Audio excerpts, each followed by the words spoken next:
ஓம் முருகா போற்றி போற்றி. என் அன்பு குழந்தையை, கோடியில் ஒருவருக்கு மட்டுமே கிடைக்கும் இந்த முருகன் வாக்கு. இன்று நீதான் அதிர்ஷ்டசாலி. காரணத்தோடு தான் உன் கண்ணில் பட்டுள்ளேன். பாக்கியசாலியே, நீ புண்ணியசாலி கூட.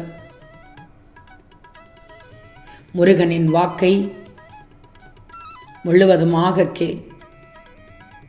உனக்கு அதிர்ஷ்டம் அடிக்கப் போகிறது. யோகம் அடித்துள்ளது. அதுவும் சாதாரண யோகம் அல்ல, ராஜ யோகம். தவறவிட்டு விடாதே. மனதை போட்டு குழப்பிக் கொள்ளாதே.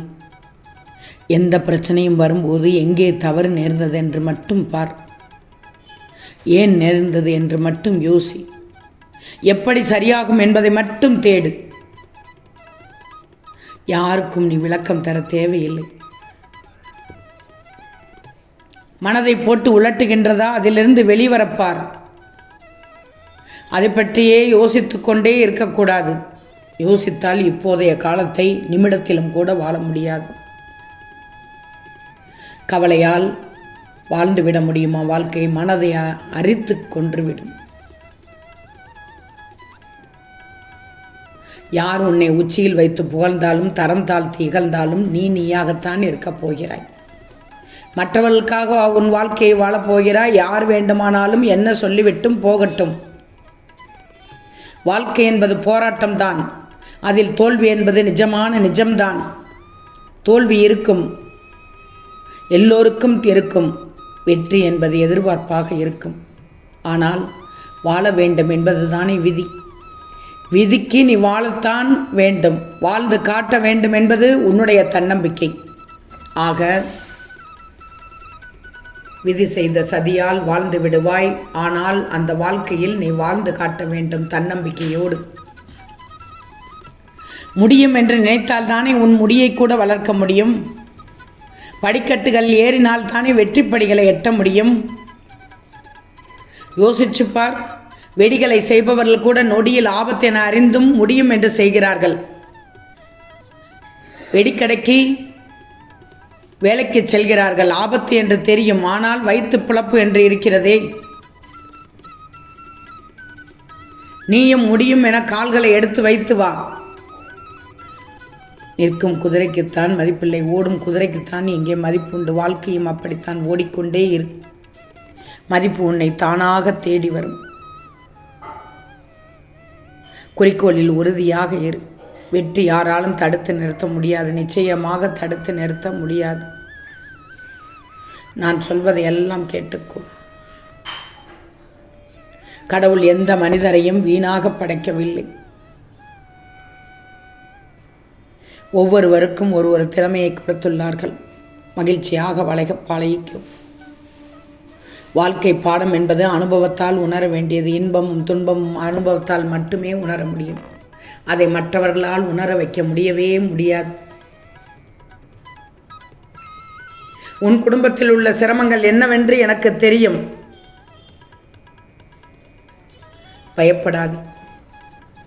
சிலர் வாழ்க்கையில் எப்போதும் மகிழ்ச்சியாக இருக்கிறார்கள் என்றால் அவர்களுக்கு பிரச்சனைகள் இல்லை என்று அர்த்தமில்லை. அவர்கள் வரக்கூடிய பிரச்சனைகளை சாமர்த்தியமாக சமாளித்து வருகிறார்கள் என்பதுதான் நிதர்சனமான உண்மை. நீயும் அப்படி இருந்துதான் பாரு. இங்கு யாருக்கும் தீர்வு என்பது தேவையில்லை. பிரச்சனைகளுக்கு உள்ளேயே சிக்கி புலம்பி தவிப்பதில்தான் மனநிறைவோடு இருக்கிறார்கள். துன்பத்தின் போதையில் ஊறி திளைக்கும் ஆட்டு மந்தை கூட்டத்தில் தீர்வை நாடி செல்பவர்கள் பிழைக்க தெரியாதவர்கள். சொல்லப்போனால் அதுதான். மாற்றங்களை ஏற்றுக்கொள். யாரிடமும் போராடாதே, எவரிடமும் விவாதிக்காதே. வாழ்வதென்னவோ சில காலம்தான், நடப்பவை நடக்கட்டும் என்று அமைதியாக கடந்து சென்று விடேன். இதில் என்ன இருக்கிறது? ஒன்றும் இல்லை. ஆனால் கடந்து போன சில கசப்பான நினைவுகளை நீ சுமந்து கொண்டிருந்தால் உன் மனதுக்கு ஓய்வே இருக்காது.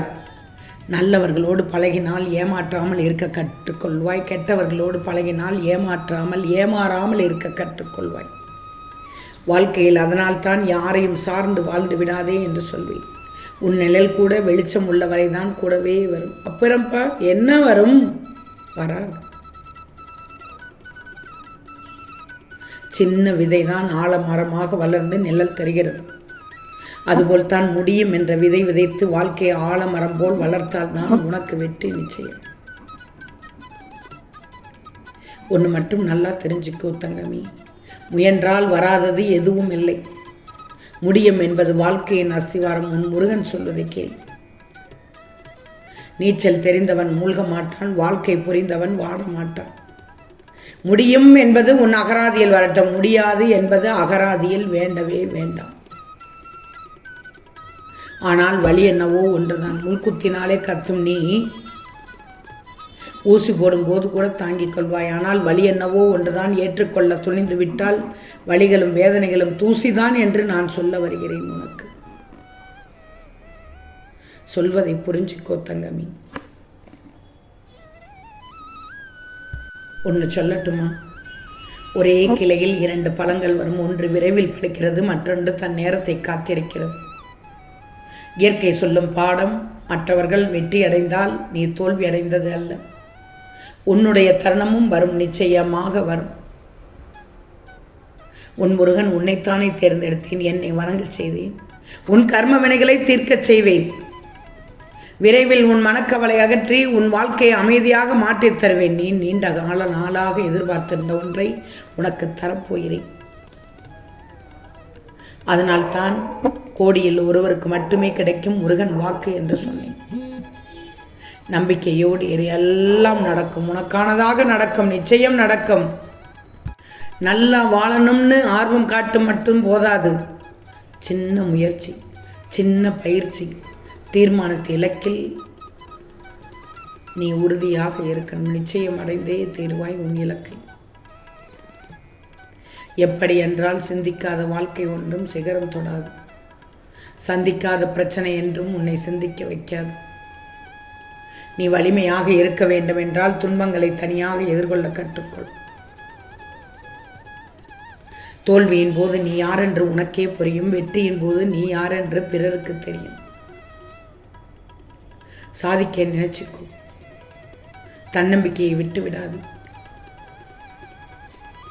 முடியும் என்று நீ நினை, நிச்சயம் முடியாதது எதுவுமே இருக்காது. முதலில் நீ உன்னை நம்பு. வெற்றி நிச்சயம் என் பிள்ளையான உனக்கு காத்து கொண்டிருக்கிறது. கவலையே படாதே, நான் இருக்கிறேன் உனக்கு. எல்லாம் நல்லபடியாக நடக்கும். உன் வாழ்க்கையில் மிகப்பெரிய மாற்றத்தை உணரப்போகிறாய், அனுபவிக்கப் போகிறாய். எல்லா சூழ்நிலைகளிலும் முருகனை நம்பி இறை சிந்தையோடும் நம்பிக்கையோடும் நல்ல எண்ணங்களோடும் நேர்மறையான சிந்தனையோடும் வாழ்க்கையை வாழ்ந்துவிட்டு நான் பார்த்து கொள்கிறேன். ஓம் முருகா போற்றி போற்றி.